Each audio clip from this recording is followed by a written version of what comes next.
Do you have unexplained pain, or what is known as neuroplastic pain? I want to talk to you about using somatic tracking, the Pain Reprocessing Therapy Institute's technique to overcome neuroplastic pain. So when our nervous system is sensitized and on high alert, it creates pain responses in the body or misinterprets signals coming from the body as though they're painful. And so in this case, we can have unexplained pain where there's no structural cause, but yet we have pain in the body. And so what happens is that none of us like pain, so we fear it. And that's exactly the opposite of what we need to do when we have neuroplastic pain. The somatic tracking practice that we have on this channel and the technique is to teach the brain that the sensations are normal. It's to teach the brain and teach yourself not to fear the pain and simply to observe it with a detached curiosity. Somatic tracking does three things. It helps you practice getting exposure to the sensation or to the pain to show the brain that sensation is safe. And the second is that as you attend to the sensation or the pain without fear, the pain loses its fuel source. And so the fuel is the fear, and as the fear disappears, the pain cycle also disappears. Once we expose neuroplastic pain as a mistake made by the brain, it loses its power and the pain slowly shifts and dissolves. I know this is a hard thing, and I know there's been a few comments that have come across on the somatic tracking practice where people have commented and said, hey, my pain actually increased. Practicing somatic tracking is not about trying to get the pain sensation to decrease, however it may, but it's about exposure so that you can teach the brain not to fear the pain response. So let me repeat that. You're not looking for the pain to disappear.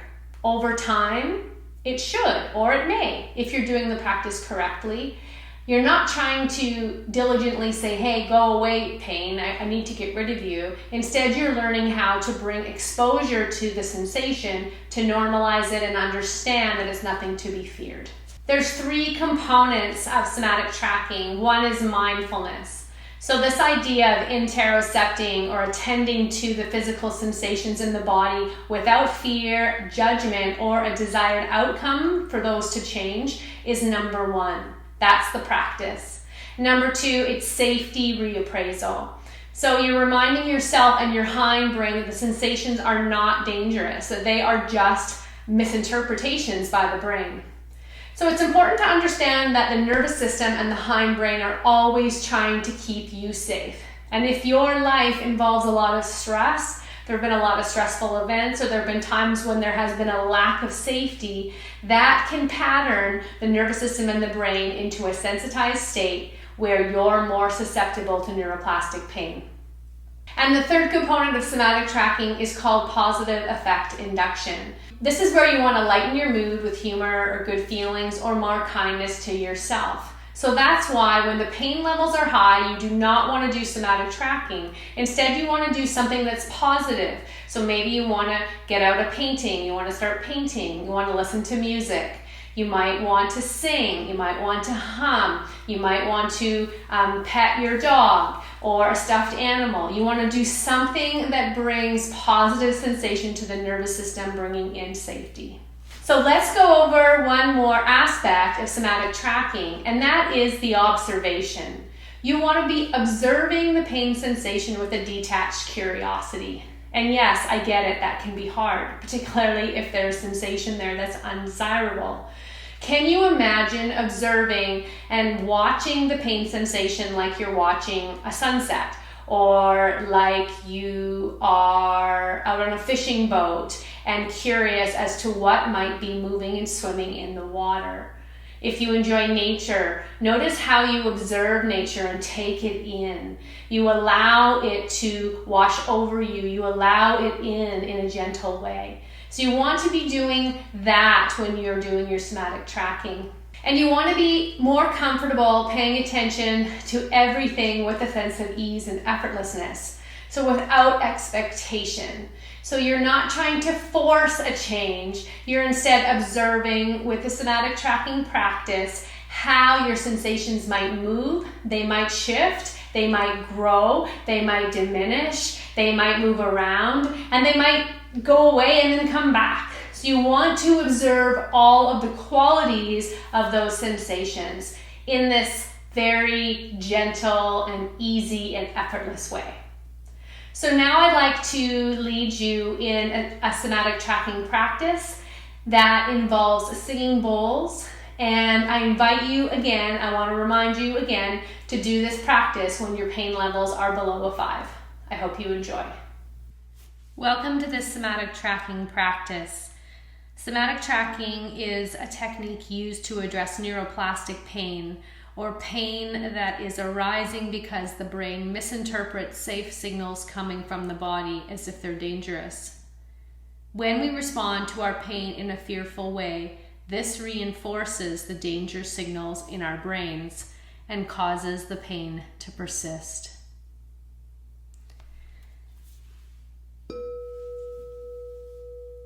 Somatic tracking is a technique to retrain your brain to interpret signals from your body correctly and turn off the pain.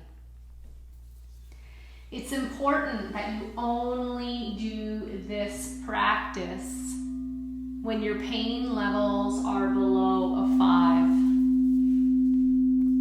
If your pain levels are higher, bring your attention to something, a sensation, something that brings you joy or comfort, something that supports your nervous system. When your pain levels are lower, you can come back and try this practice.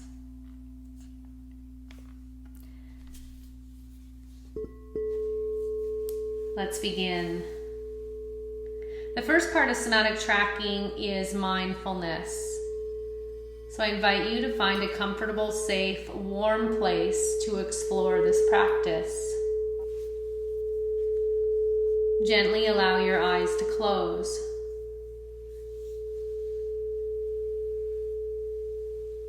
Now I invite you to begin to familiarize yourself with your internal state.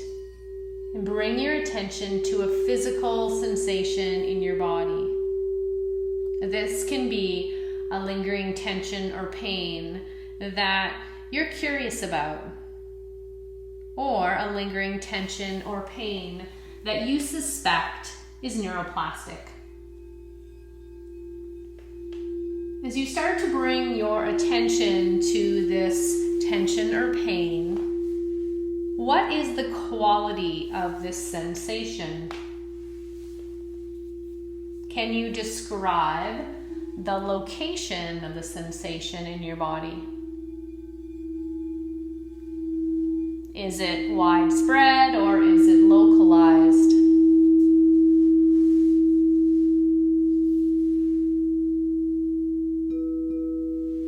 Continue to take a few easy breaths in and out as you notice the quality of the sensation, the location of the sensation. Is it widespread or localized? Now, the practice of somatic tracking is not to push the pain away or the sensation away.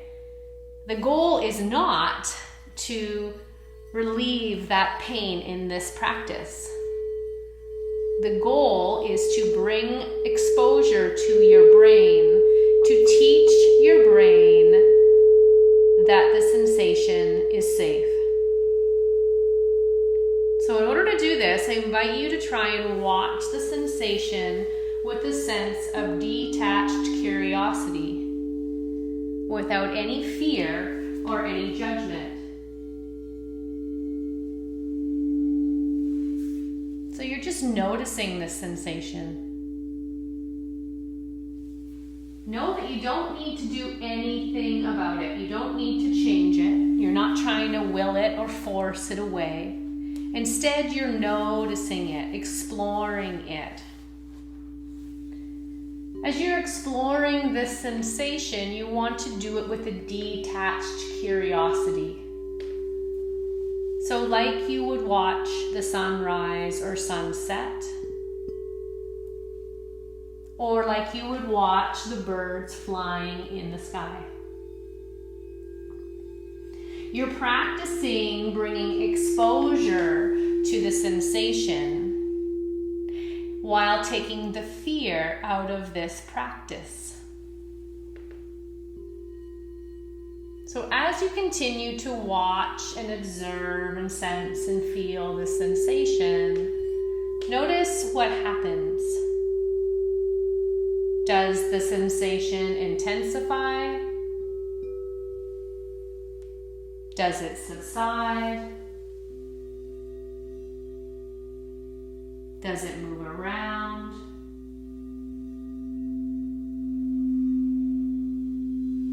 Does it shift? As you continue to breathe and you continue to sense and have an awareness of this sensation, do it with as little attachment as possible. You're simply observing the sensation, practicing not fearing it.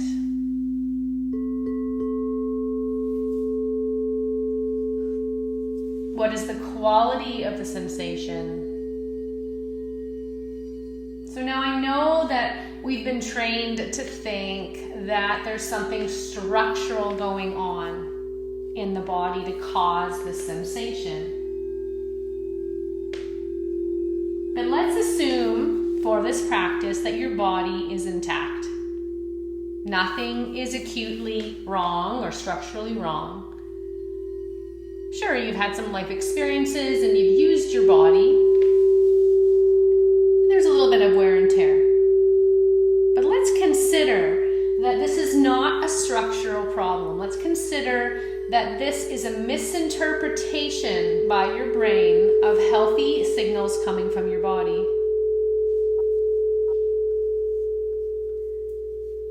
Consider that the brain is simply overreacting to a perfectly neutral and perfectly safe sensation coming from the body.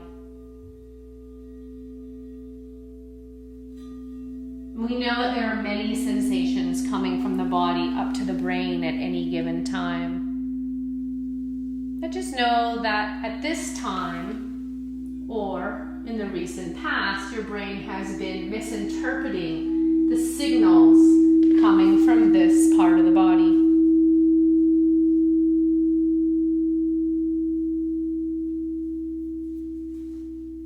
Remember that when you watch the sunrise or sunset, you watch it with a gentle and soft curiosity. Or if you're on a lake in a boat, you watch the waves. You're curious about the fish that are swimming beneath the surface. You're taking in the viewscapes, enjoying what you see. So practice paying attention to this sensation in your body as though you were at that place in nature, observing something beautiful.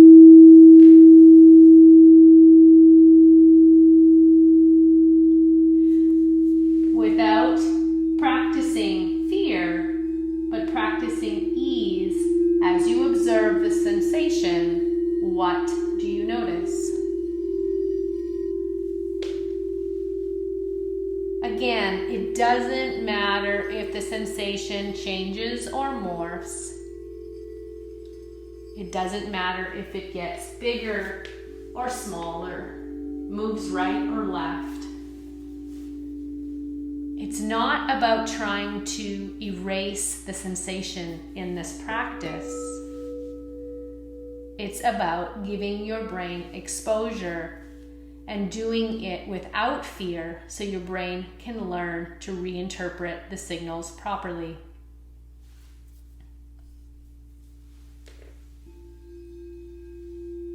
Continue to breathe. I invite you to take about 10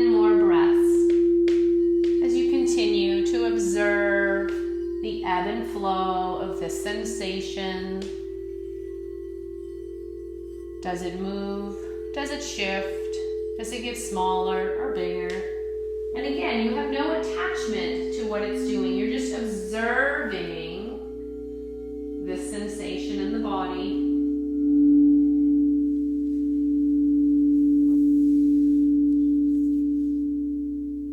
Without any judgment whatsoever.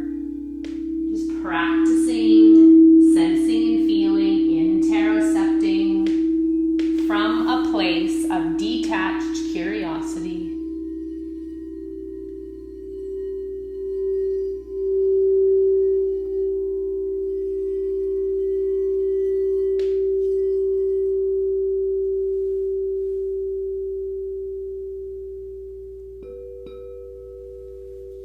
And then you can start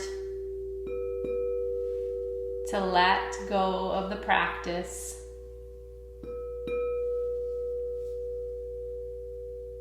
Turning your awareness back to your breath now.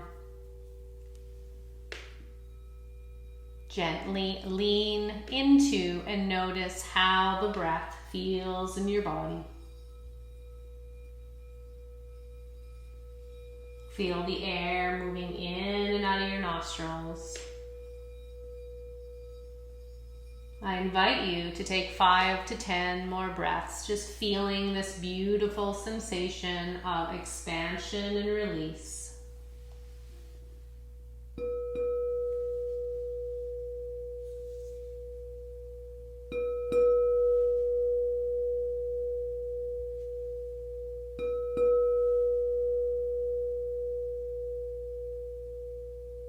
And then when you're ready, you can open your eyes. Congratulations on completing a practice with somatic tracking.